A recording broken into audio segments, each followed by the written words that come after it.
Bon, alors là, c'est juste une aide pour la résolution de la fiche 110.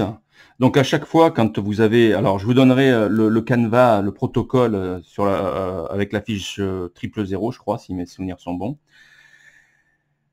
Donc à chaque fois, il faut toujours marquer les hypothèses. Donc vous lisez l'énoncé. Donc quelle est la quantité d'électricité? Donc on vous demande Q, donc Q égale. Et quelle est la quantité? Alors, vous savez pas, vous mettez un point d'interrogation. Q égale la quantité d'électricité débitée par minute. Alors, par minute, on vous donne le temps, T, est égal à 1 minute, là, hein, d'accord? Or, la minute, ça ne fait pas partie de notre système d'unité. Alors, notre système d'unité, on a vu dans le cours précédent, c'était soit la seconde, soit l'heure. D'accord? Alors, soit la seconde, soit l'heure. Donc, il va falloir tout de suite transformer d'entrée cette minute en seconde. Donc, 1 minute, on sait très bien que ça fait 60 secondes. D'accord? Alors, on est dans le système sexagésimal. On verra que tous les 60, on bascule de 1. D'accord? Pour la seconde et pour la minute. D'accord? Ensuite, par minute, parcouru par un courant électrique de 36 ampères. 36 ampères, on sait que c'est I.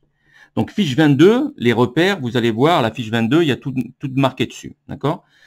Donc, ici, ça fait 36 ampères. Donc, ensuite, on vous demande de calculer Q.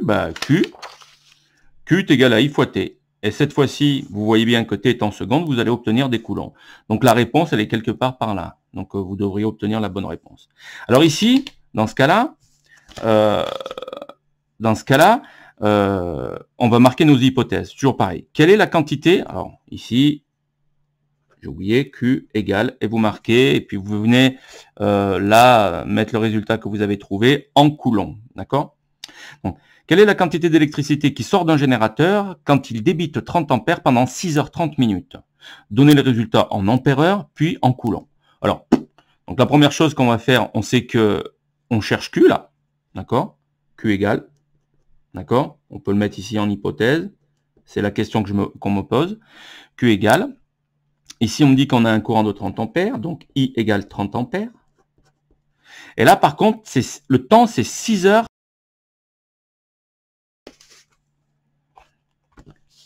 On va voir ça tout de suite. 6h30 minutes.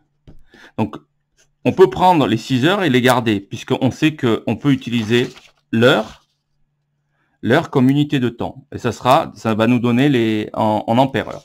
Alors, par contre, 30 minutes, là, si on garde les heures, il va falloir transformer ces 30 minutes en heures. On sait que 30 minutes, c'est une demi-heure. Hein. Une demi-heure, c'est 0,5 heures. Donc, je pourrais mettre 30 minutes égale 0,5 heures. Donc, c'est 6h30 minutes. Si je le mets dans le système décimal, donc avec lequel je vais calculer, ça sera 6,5 heures. 6h30 minutes correspond à 6,5 heures. Alors, comment on a fait? Donc, les 6 heures, on les a gardées puisqu'elles étaient déjà en heures. Par contre, les 30 minutes, il a fallu qu'on les transforme. Alors, à chaque fois que vous avez des minutes ou des secondes ou ce que vous voulez, s'il faut les transformer soit en minutes, alors des minutes en heures ou des secondes en minutes, le protocole, ça sera toujours le même. Donc, on sait que dans une heure, il y a 60 minutes. Ça, on le sait. C'est la base.